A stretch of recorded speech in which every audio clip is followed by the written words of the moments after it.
Hello, I'm Severin speaking for ECHO, the Environmental Children's Organization.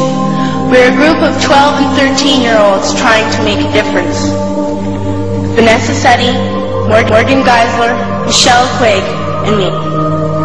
We've raised all the money to come here ourselves, to come 5,000 miles to tell you adults you must change your ways.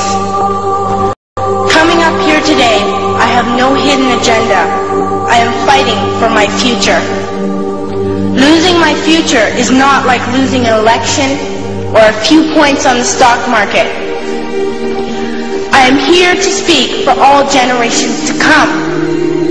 I am here to speak on behalf of the starving children around the world whose cries go unheard. I am here to speak for the countless animals dying across this planet because they have nowhere left to go. I am afraid to go out in the now because of the holes in our ozone. I am afraid to breathe the air because I don't know what chemicals are in it. I used to go fishing in Vancouver, my home, with my dad, until just a few years ago we found the fish full of cancers. And now we hear of animals and plants going extinct, every day vanishing forever. In my life, I have dreamt of seeing the great herds of wild animals, jungles and rainforests full of birds and butterflies.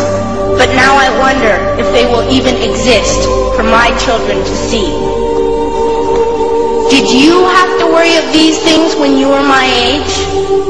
All this is happening before our eyes, and yet we act as if we have all the time we want and all the solutions.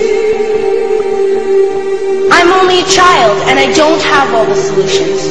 But I want you to realize, neither do you. You don't know how to fix the holes in our ozone layer. You don't know how to bring the salmon back up a dead stream. You don't know how to bring back an animal now extinct.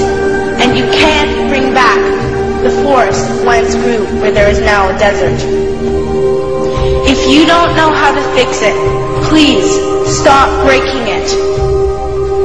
Here, you may be delegates of your governments, business people, organizers, reporters, or politicians, but really, your mothers and fathers, sisters and brothers, aunts and uncles, and all of you are someone's child. I'm only a child, yet I know we are all part of a family, 5 billion strong, in fact 30 million species strong. And borders and governments will never change that.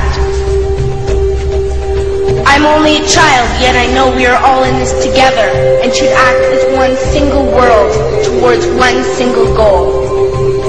In my anger, I am not blind, and in my fear, I am not afraid of telling the world how I feel.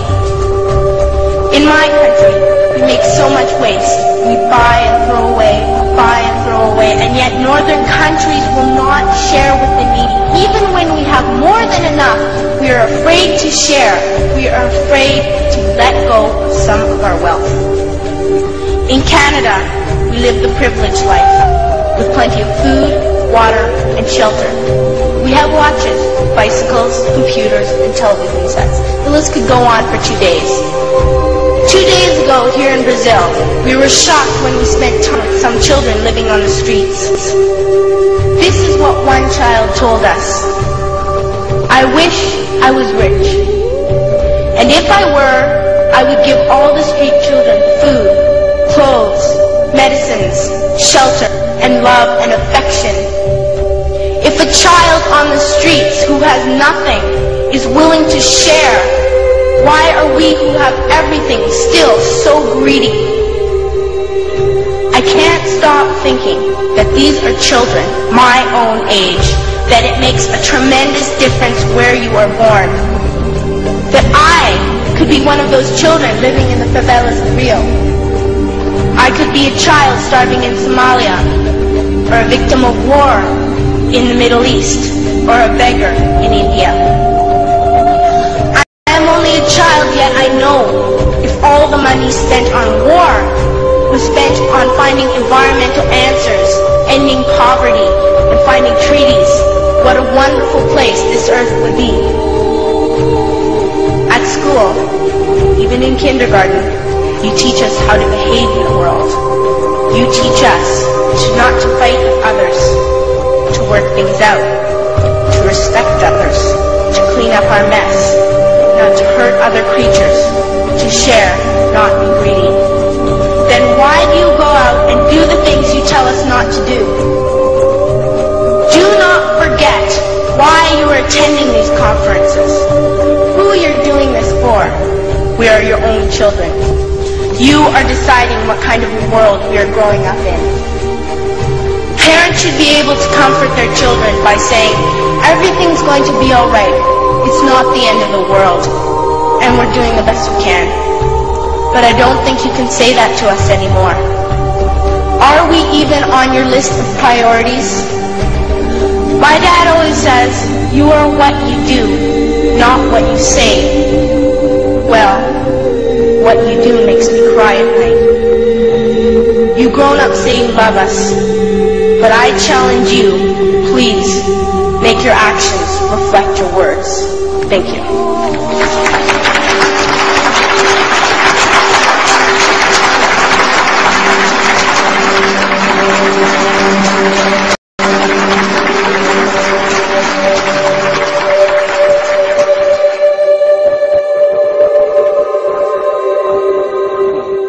Signori onorevoli, ma non vi fate un po' schifo da soli? Ma così, poco poco? Ma dico...